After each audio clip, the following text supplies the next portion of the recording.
Okay, so I have had this topic on my mind for a long time, and it's something that is affecting not only my life, but so many other people's lives, families. It's breaking up families, it's ruining people, um, it's setting people up for failure.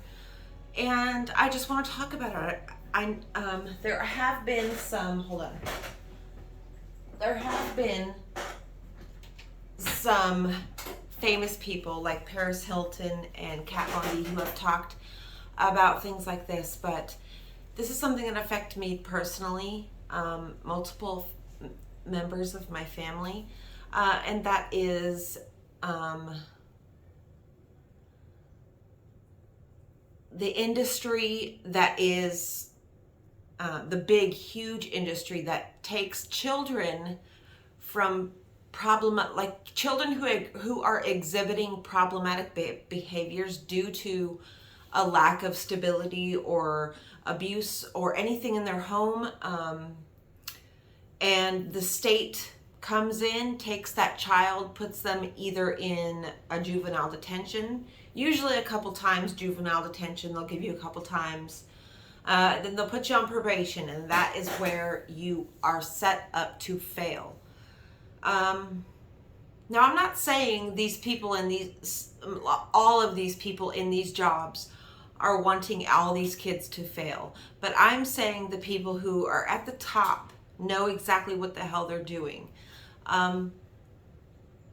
My son right now is stuck in the system, and I wholly 100% believe my daughter probably would be stuck in the system if she was living in Alaska, because certain states do it more than others. Alaska is a big, huge state that has a lot of money coming, there's a big, huge business for troubled teens all over the state of Alaska. Because when I was in treatment, even when I was down in Utah, I met people from all over the state of Alaska. People from Nome, people from Bethel, people from Anchorage, people from the Panhandle, like Juneau, Sitka, Ketchikan.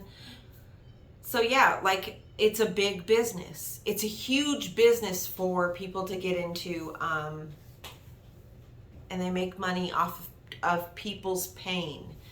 So if you have been a part of my channel for any length of time, you know about my story, how I was taken at 14 from my troubled situation.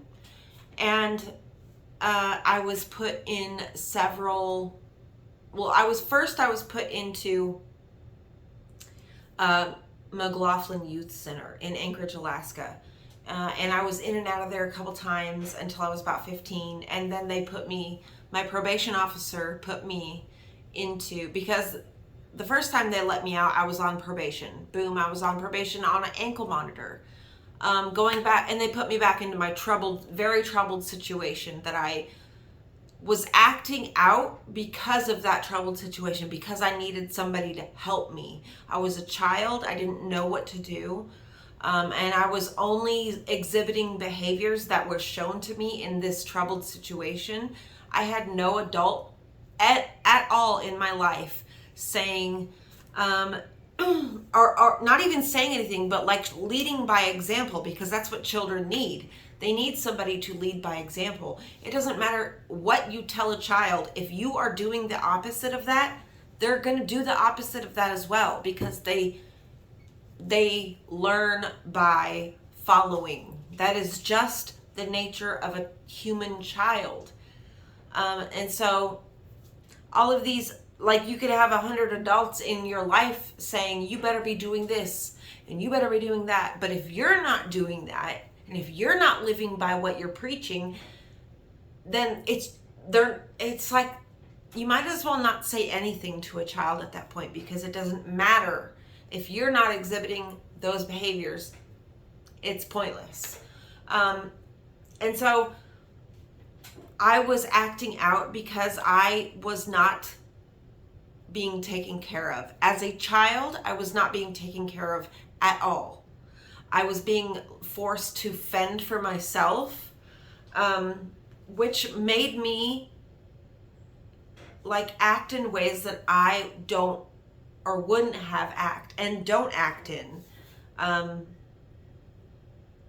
And the state of Alaska is profiting off of so many people's pain, because that's all it is. There's so many adults who didn't know, who weren't raised, who weren't raised by their parents.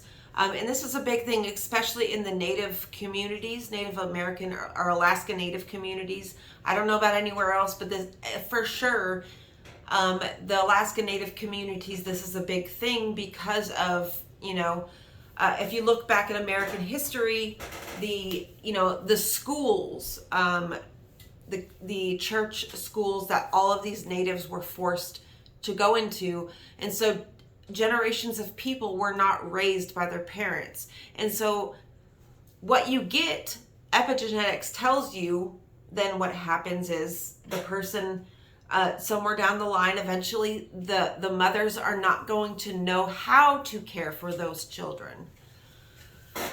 And all of this pain, it just makes me sick that there is nobody, that there's all these systems set up to tell the child how bad they are and tell the child how wrong they are.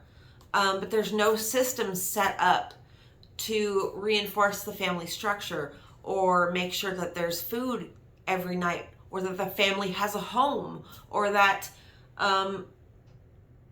there's nothing set in place for the mothers to, or the families, counseling for the families that is like, it just makes me so sick that there's so many systems set up in place to profit off of our pain. And seems like there's no systems set up to make sure that pain is not there to begin with.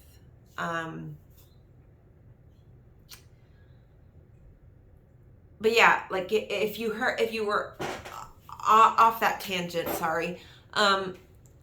My story, I was taken from that place, from my home. And then after all of that, I was taken and I was put in a bunch of different places for many years. And these places were allowed to drug me.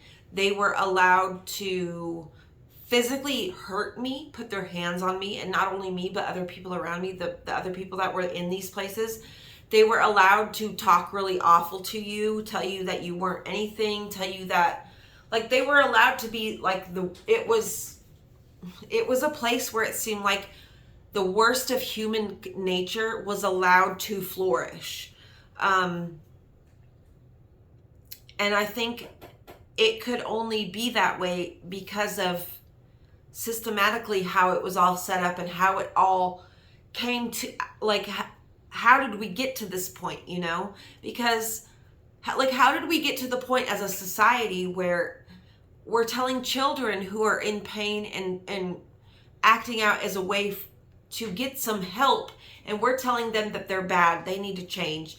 And then we're allowed to put these children in these places where it's like, we don't speak about what happens behind closed doors. Like, they were allowed to drug me for years, give me antipsychotics, antidepressants,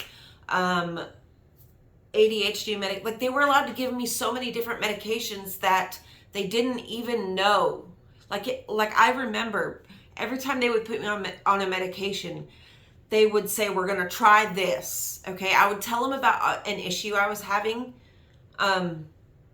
which could have been solved with, genuine love and human interaction and human affection and understanding. All those things could have been solved with that. Instead, I was told, here, try this pill. And then a couple weeks later, I come back to that same doctor, or maybe a different doctor, who knows. And I would say, this pill is making me feel this way. Okay, we're going to give you this. And so by the end of it, I was on 17 different medications every day. things that I didn't need, things that I should not have been given because I was a child. I'm talking about they were shooting me up with Haldol and Trazodone, and what was the other one they were giving me? Haldol. They were like these very old tranquilizing drugs, like they were giving me as a 15 and 16-year-old child who just genuinely needed a hug and some fucking love and some true parental guidance, somebody to lead by example. It just turns my stomach. And then, you know, now I got away from Alaska. Like, it had scarred me so bad.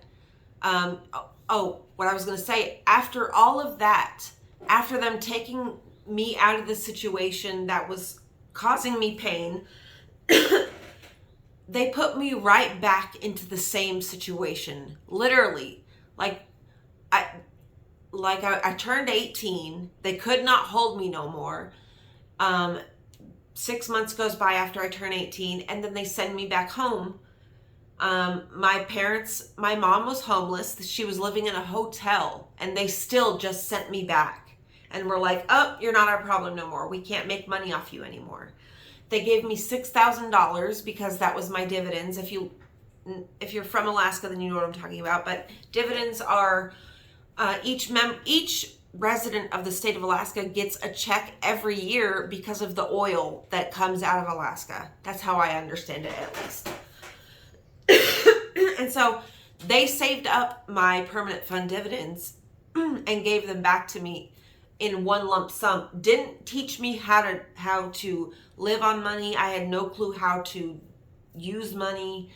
And on top of that, they put me right back into the same situation. And so what do you think happens when you put a child back into that same traumatizing situation? They're just going to act out in the same ways, which is what happened.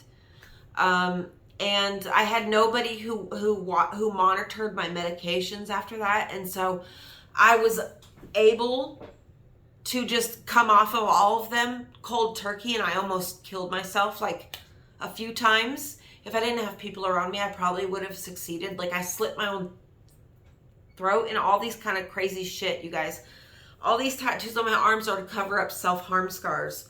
I did a lot of horrible things to myself that all could have been prevented if there was not a system set up in place to profit off of that pain. Yeah, and I just want to talk about it because every time I talk about it with Mark, he's like, he just doesn't get it. He doesn't get it. He tries to tell me that I'm the cause of my own problems. He tells me that I deserve everything that happened to me, which is disgusting.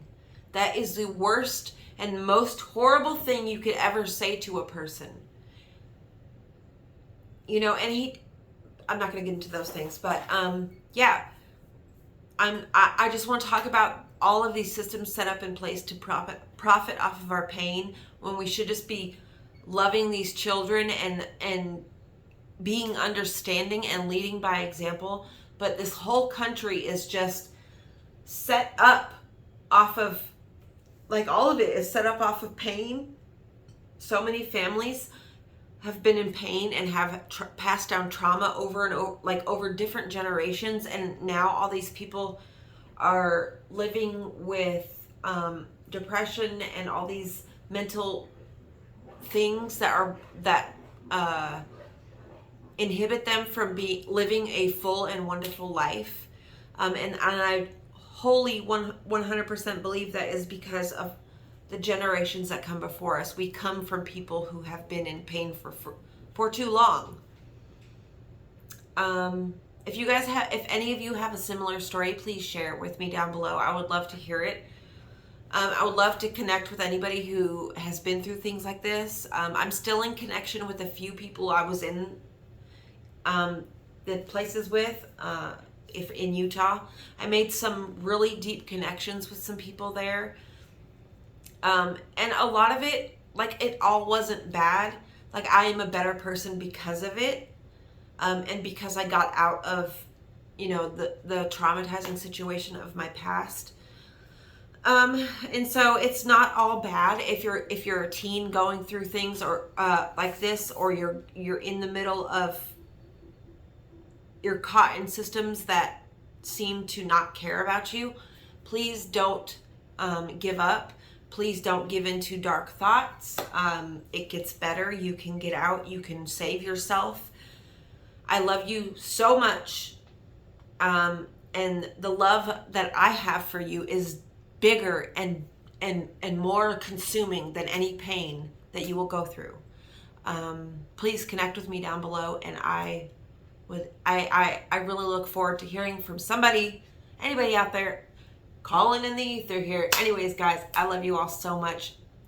If you like this video, give it a thumbs up. If you are not subscribed, please subscribe, and I will see you again soon. Bye.